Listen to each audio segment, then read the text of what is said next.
I love Venn diagrams.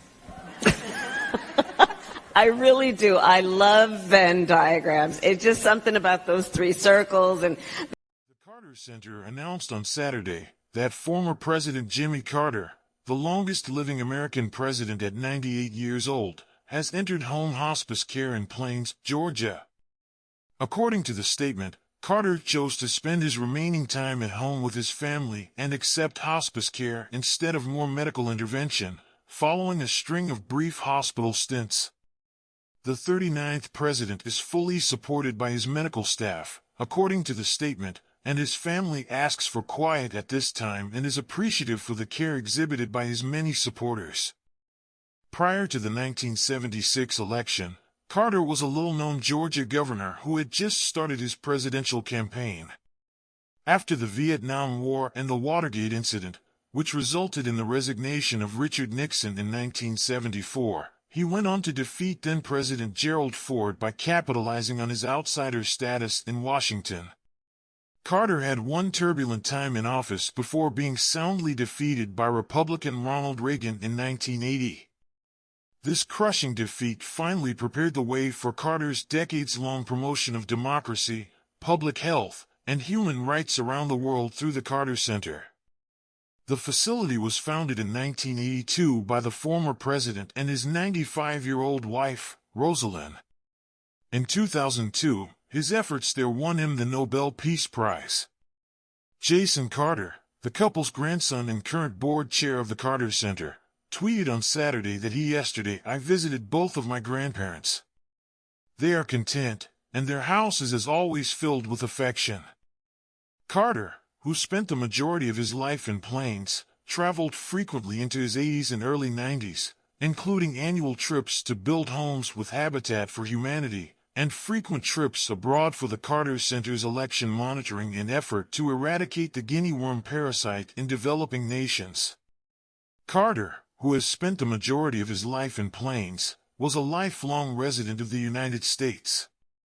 Yet when the coronavirus epidemic reduced his public appearances, including at his cherished Maranatha Baptist Church where he taught Sunday school, the former president's health deteriorated over his 10th decade of life.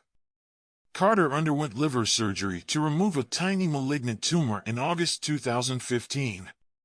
The following year, Carter declared that he was done with therapy since an experimental medication had wiped out all evidence of cancer.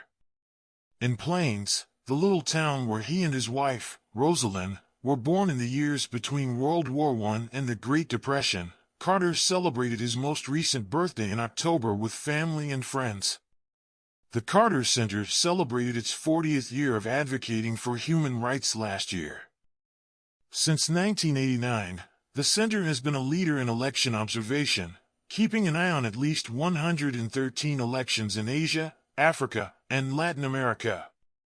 Only 14 human cases of guinea worm illness were reported in 2021, according to the organization's most lauded public health achievement to date. This achievement was made possible by years of public health programs to increase access to clean drinking water in Africa. That represents a startling decline from 1986, when the Carter Center took the helm of the Global Eradication Initiative and 3.5 million individuals were infected. Carter once expressed his desire to outlive the last parasitic guinea worm. Carter was born on October 1, 1924, into a wealthy family in a little town in South Georgia. In the 1950s, after Earl Carter passed away, he returned to Plains, Georgia with Rosalind and their small family to take over the family peanut business.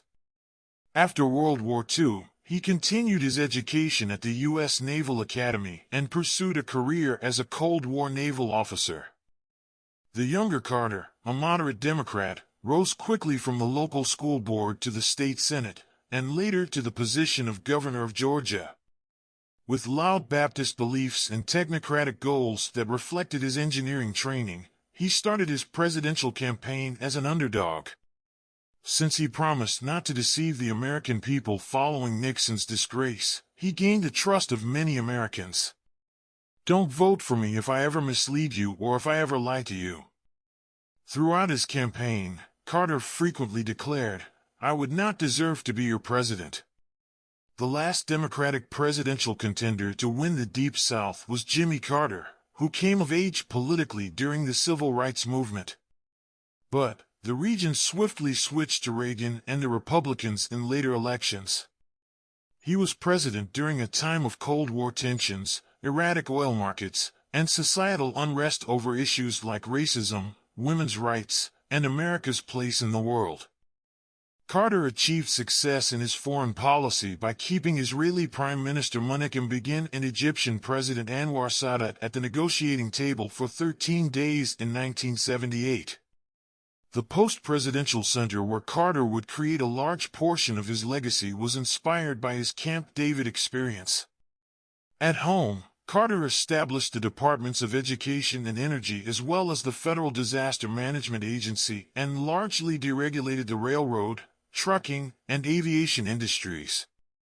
Millions of acres in Alaska were set aside by him as national parks or wildlife refuges.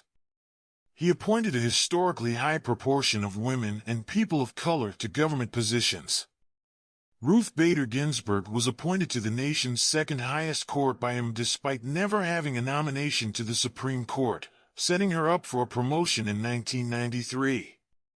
Although he tolerated autocrats in Asia, Carter also built on Nixon's opening with China and pushed Latin America's dictatorships toward democracy. However, Carter's electoral coalition broke apart as a result of high double-digit inflation, long queues for gas, and the 444-day Iranian hostage crisis. His worst moment came in April 1980 when 8 Americans lost their lives during a botched hostage rescue, which contributed to his resounding defeat. After his defeat, Carter mostly disappeared from electoral politics for several years. Democrats hesitated to support him. Republicans caricatured him as a helpless liberal, turning him into a joke.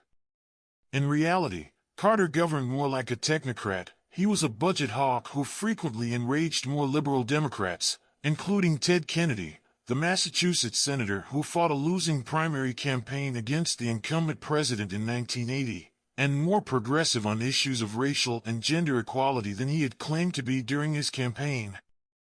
After leaving office, Carter said that he had undervalued the significance of working with influential figures in Washington, especially the media and lobbying groups based in the Capitol.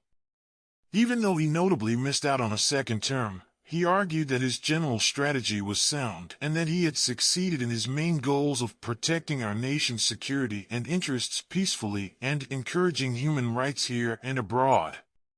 Years later, when he was a nonagenarian and was diagnosed with cancer, he expressed happiness with his long life.